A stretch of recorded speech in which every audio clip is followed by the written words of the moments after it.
In this podcast, we have conversations about personal experiences with loss, grief, and unexplained spiritual encounters.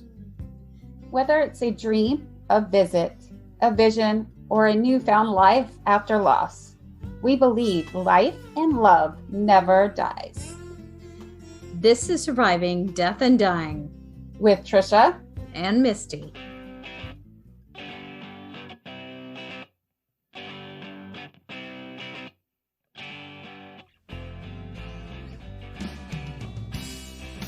This is a difficult topic that we are going to be talking about today, suicide. You may think that suicide is higher during the holiday, but it is not. And one reason why that is because that is the time you are usually with your family and friends. But no, it can happen at any time to anyone. And not all people who consider suicide really want to die. They're just in a dark place in their lives. They don't see a way out, and they need to know that there is hope, and they need help finding it. Yes. And we also want to remind everyone, we are not professional therapists. And if you are thinking about committing suicide, please seek medical attention as soon as possible, or you can call the National Suicide Prevention Lifeline at 1-800-273-TALK to reach a trained counselor. That's right. And talking about suicide is tough for sure, but it's also really important. I've personally known a couple of suicides in the last couple of years. One was a cousin of mine, and another one, a very close friend of my aunt and uncle. And the families had no idea what was about to happen. It's so devastating for the survivors. I believe that when someone takes their lives, they think they're doing other people a favor, and they're really not. So let's talk about it, Trisha. What are some of the warning signs? Like, what should people keep an eye out for with their family and friends? One thing is, if you hear them talking about it and saying, I want to kill myself, or I wish I were dead, I wish I hadn't been born, those kind of things, that's a big one right there. And also, if you see them getting stocked up on different things or getting something that they might use to commit that suicide, those are like one thing that you can look out for, because that's the bigger one. If you can see them, stocking up on sleeping pills or buying a gun, those kind of things, you need to really be vigilant with people. And I hate to throw this line out there, but if you see something, say something. And it's true. You can't take it lightly. Don't brush something off. Don't be afraid of being wrong or taking what someone is saying too lightly, because it could be very serious. And it is something that if you do see that, absolutely, you should follow up on that. And there's also social withdrawal from contact with other people, wanting to be left alone. So if you know someone over the holidays that is not coming out, and that's odd for their behavior, maybe you should look deeper, make sure they're okay. Yeah, because you never know what's going on in their life, because they're not going to go and talk to you. If most people, if they're in a depression where something's going on in their head or any kind of mental illness, they're not going to come out and say, I want to commit suicide to you. They're not going to be that direct. They're going to be by themselves mostly. You'll notice that, like you were saying, they'll be withdrawing themselves from different events with friends and family. So just be on the lookout for that. Like the mood swings. One day they have an emotional high, and then the next day they're very discouraged. You see they're going up and down in their moods, which is not normal for them. And if they're preoccupied with death or dying differently than the way we are, because we look for hope, that's two very different things. If they're preoccupied with violence, or even just expressing the fact that they feel trapped or that they feel hopeless about a situation. People who consider suicide are feeling hopeless and trapped. That's a big thing. Whatever their situation is, whether it's a relationship or a job or money, they're worried about the next day and they don't see a way out. And you might see them consuming more alcohol or starting drugs or doing more drugs than they used to. It's just different little things in their their life that's going to be changing, like their normal routine from eating to sleeping. You'll just see these little tiny things that most people aren't going to be paying attention to. But if you're close with this person or a family member, you need to like keep your eyes open to this, because it can happen to anyone at any time. And some will even start giving things away if they're pre-planning it. That's a sign. So if someone is saying goodbye as if they're not going to see you again, or they're giving things away, and that seems odd, along with their personality changing or being severely anxious and agitated, but they're cleaning house to just give away treasures or family heirlooms and things that you know is odd. Any of these signs we've talked about are big warning signs for sure. And you should definitely look out for that. But then if you do see that, what kinds of questions? I mean, what do you do? First of all, don't be judgmental when you're talking to someone that's thinking about suicide, and being judged could be part of a problem someone is having. So what should someone do? What can they ask? Yes. So if you notice that, you might want to ask them, how are they coping with day-to-day life? What's been happening? Just to get a sense of, oh, they're in a good place or something's going not so well. And then maybe you can be there to help and listen to them, to help change thinking in their mind. Like, oh, I should still be here. Oh, I'm worth being here. They love me, they're here for me, and they don't want me to give up. And if you ask them, do you ever feel like just giving up? Because that's another big one. Do you, like, if I was talking to you, I would say, do you feel like you want to just give up your life? Those kind of things are what you want to get. And it's very hard. I know, like we were saying, it's a hard subject and a hard thing to talk to somebody about, because also it's deceiving, because you might think you're talking about this, that might put it in their head, but they know what they want to do. It's not just one day I decide, I want to commit suicide. It's been going on for days, possibly weeks or months. They've been planning it already. And there might be things that you can see from what causes people to feel this way. If you know, or you're aware they've had difficult life events like a traumatic childhood or experiencing physical or emotional abuse, if you're aware of that, that could be a clue to you if you're noticing all these other behaviors. But what are some other things that might cause people to want to commit suicide? I mean, if they've known somebody they were close to themselves had died, is a big one too, because then they feel like they're by themselves, is one thing. Also, your relationships, any kind of relationship, if it was a boyfriend-girlfriend relationship or best friends, if you're having a falling out with anybody, that can put in your head, oh, they don't love me anymore. What's the point of being here today and tomorrow? They won't notice I'm gone. Some people have that in their head. I don't care. They don't talk to me every day. They don't. And that's all a matter of perspective. And if someone is feeling like that, they need to know that it's just a perspective. It will pass, especially if you look for help. You can be in a very low state of mind emotionally, and you could feel those things, but know that you can also pull yourself out of those types of situations and find help. You're not going to get out of anything, which I'm going to talk about before we're done on my theory from our journey of souls on what happens to people who've committed suicide. They don't get out easy.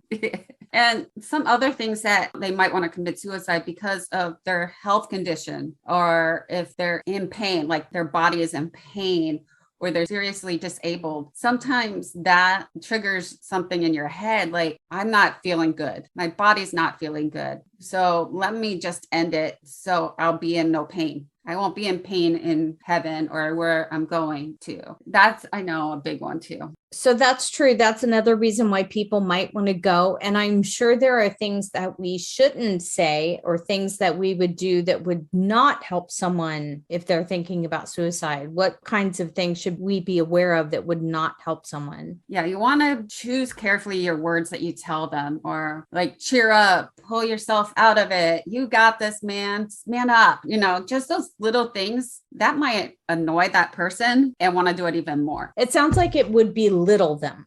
Yeah. So it's basically it's a judgmental thing to them. Right. Like, you're judging me. Why are you telling me this? It's not that easy. And it's not that easy in their mind.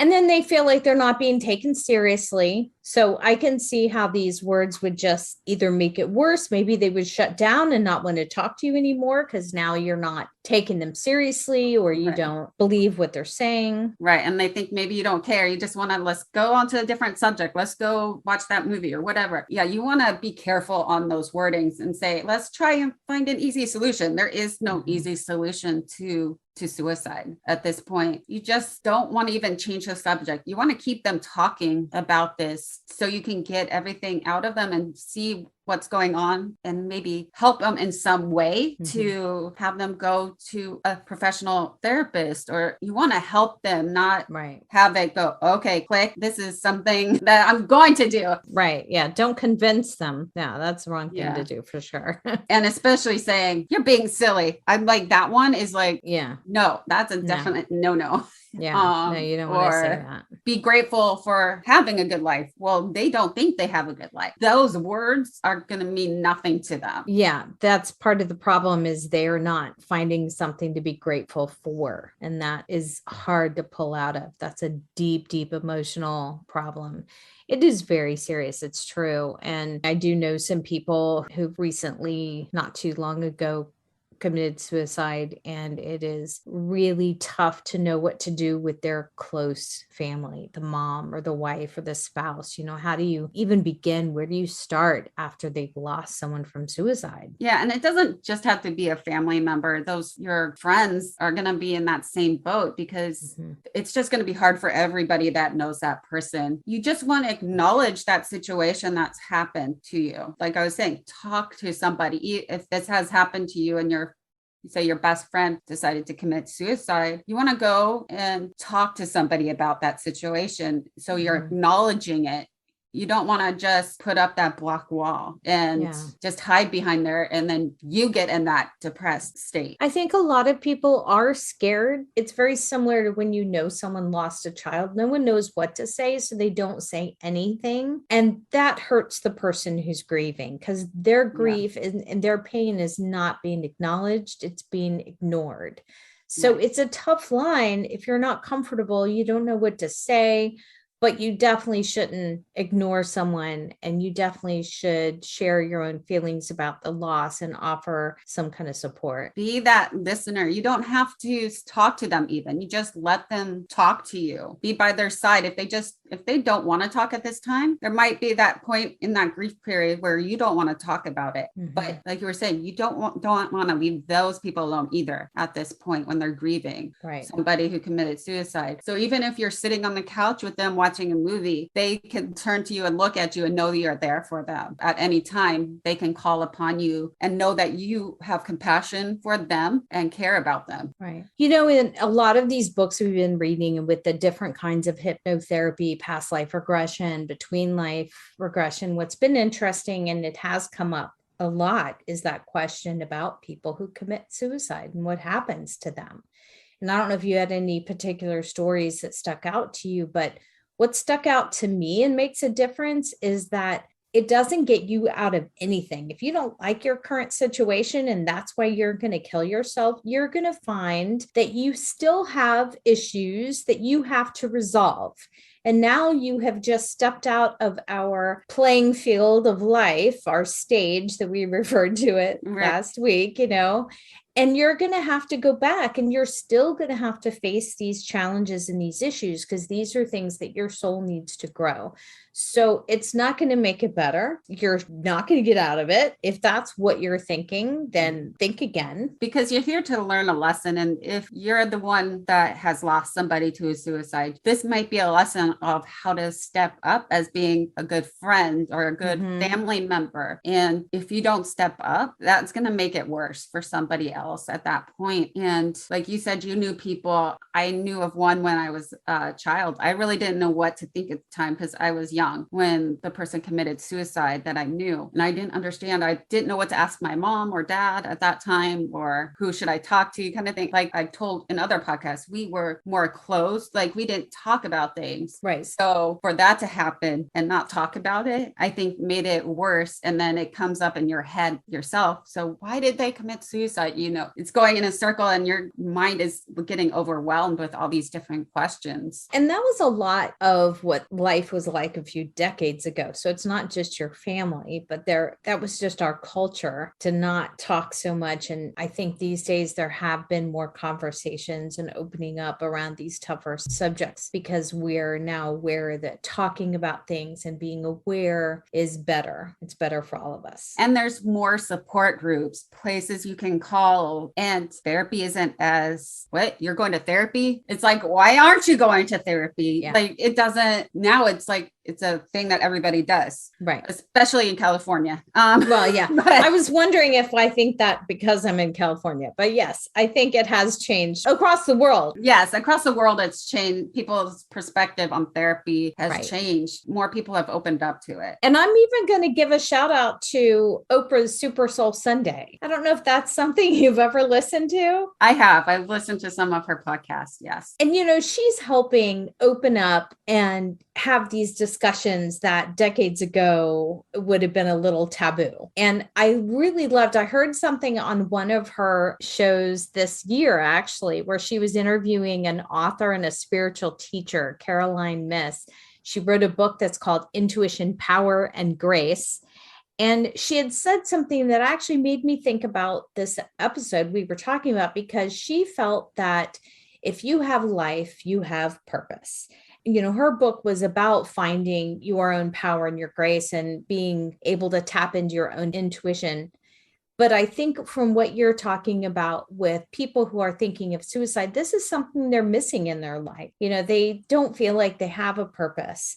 And she just honestly believes, and if someone wants to feel like they have purpose when they don't, these are the kinds of things they can look for as resources to also help themselves to get through it, or if you know someone who is. Most definitely. And I just want to bring up again, there's that hotline, the National Suicide Prevention Lifeline at 1-800-273-8255 to reach a trained counselor. And also for veterans, if they have one, when you call this number, you press 1. So if it's a veteran that needs a little bit more specialized help, there's that crisis line for the veterans. And you can also go on to their website and you can chat with somebody if you prefer it that way at suicidepreventionlifeline.org for help in any ways. There's different stories from people that were thinking about committing suicide, but it didn't happen. So there's these different stories that might help you as well. So you can hear their story and what they were going through and what was in their mind. I felt that when I was looking at it, I was like, wow, okay, I can see where they feel like it's time. I'm not supposed to be here, but then something stopped them, or somebody maybe walked in when they were about to, so they had these different stories, and this can help anybody. For me, I pray that if you are, please reach out to anybody, because we don't want to see anybody go through it. I know, especially if you're in depression, that goes through your mind almost on a regular. So please reach out. We love you all. So please just reach out for help. That's it for today. Thanks for listening. We'd love to hear from you. So email us at trisha.misty.tm@gmail.com. You can also go to our website, survivingdeathanddying.com, for links to the books we talk about. So please like, share, subscribe, and follow. Well, we did it again. We survived death and dying, another episode. Because we believe life and love never dies.